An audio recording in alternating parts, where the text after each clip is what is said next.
ये सवाल कर रहा है कि एक 6 अंकों की संख्या है 57Z XY8, ये डिवाइड हो जाता है 7, 11, 13 से।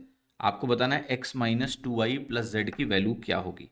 देखिएगा, ये जो 57ZXY8 लिखा हुआ है, एक चीज ध्यान रखना कि 7, 11, 13 से अगर कोई संख्या डिवाइड होती है तो मतलब इसके एलसीएम से डिवाइड होगी। तीनों प्राइम नंबर हैं तो इनका प्रोडक्ट ही इनका एलसीएम होगा, तो वो आया 1001।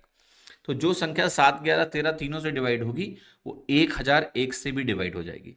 अब 1001 की खास बात क्या है कि ए बी सी अगर एक 3 अंकों की संख्या लूँ मैं और उसको मैं 1001 से गुणा करूं तो ए बी सी मिलता है। या इन अदर वर्ड्स, अगर कोई संख्या 1001 से डिवाइड होती है तो उस संख्या में क्या होता है, बेसिकली आपको एक चीज समझनी होगी कि ये जो संख्या आपके सामने लिखी है, ये जो संख्या आपके सामने लिखी है, अगर ये संख्या 1001 से डिवाइड होगी तो चूंकि यहां पर आपने कहा कि मेरे पास XY8 है या 57Z है, तो बेसिकली 1001 से गुणा होके वो संख्या यहां पर 57Z और 57Z बन जाएगी।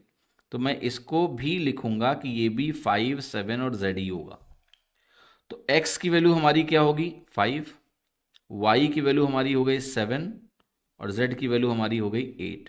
5, 7, 8 हो गई।